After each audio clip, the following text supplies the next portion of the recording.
comentar imprimir enviar por correo casi todo esto lo leva. Wikimedia, como la nutrición y la alimentación son dos campos y en los que con frecuencia aparece un nuevo genef del apocalipsis, un enemigo mortal contra el que emprender una cruzada dedicada a atacar sin dar cuartel todo aquello que incluya ese ingrediente o ese comportamiento alimentario. El caso más representativo ahora mismo y con bastante justificación, es el del azúcar. Pero no es el único, el aceite de palma es hijo convertido en otra de esas bestias negras, sobre todo por ser un ingrediente muy común en los alimentos procesados. Y solo en ellos. Algo que de entrada solo puede ser calificado como agravante. No todos los aceites y grasas vegetales son iguales, ni mucho menos, y sus efectos sobre la salud de los consumidores también son bastante diferentes. Mientras algunos tienen un perfil que podría definirse como saludable, el consumo de otros están asociados al incremento del riesgo de padecer diversos trastornos no deseables. Por esta razón la actual norma sobre el etiquetado en los alimentos de la Unión Europea dejó claro que tenía que evitarse la poco concreta y bastante laxa expresión, aceites vegetales, hasta es poco habitual en las listas de ingredientes, o por lo menos concretar en el etiquetado el origen de esos aceites y grasas. Entre los principales sospechosos de estar ocultos bajo ese genérico figura el aceite de palma y sus múltiples derivados. Esta grasa nunca ha gozado de buena prensa, pero el sumario de su caso se enriquece cada día con más pruebas en su contra. Aunque es imposible dejar de mencionar las implicaciones políticas, medioambientales y sociales de su predicción, es muy recomendable visitar el blog Caro de Combate para ponerse al día sobre estas cuestiones. Aquí nos centraremos en la idoneidad de su uso como alimentos más bien como ingrediente. También sumaremos a su historia las últimas implicaciones que tiene su consumo sobre la salud, recientemente comunicadas por la Autoridad Europea de Seguridad Alimentaria. Su origen y usos el aceite de palma y sus derivados se obtienen del fruto de la especie Laus guineensis, conocida como palma africana o acetera, que con origen en el continente africano se introdujo de forma masiva en el sureste asiático a principios del siglo XX, aunque también hay importantes plantaciones en América del Sur.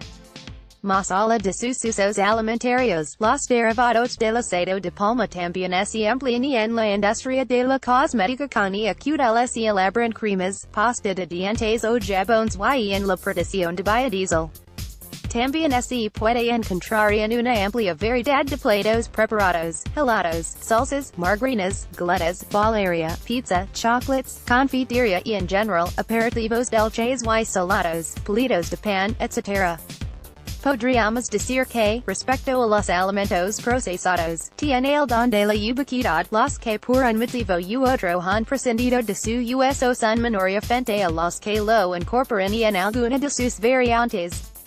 Algunas de las empresas del sector alimentario que más usan este ingrediente son Unilever, Nestlé, Kellogg's, Burger King, McDonald's, Starbucks o Ferrero, entre muchas otras.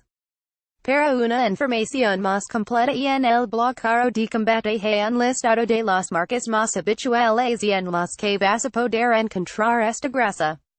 Además, en algunas culturas y también en algunos establecimientos de restauración y cadenas el aceite de palma se utiliza como el medio en el que realizar las frituras, incluso se emplea para alinear. A pesar de que el Reglamento Europeo 1169-2011 sobre la información alimentaria facilitada al consumidor entró en vigor en diciembre de 2014, todavía hay algunos fabricantes y distribuidores de alimentos que se ponen la norma por mentira y eviten su mención en el etiquetado.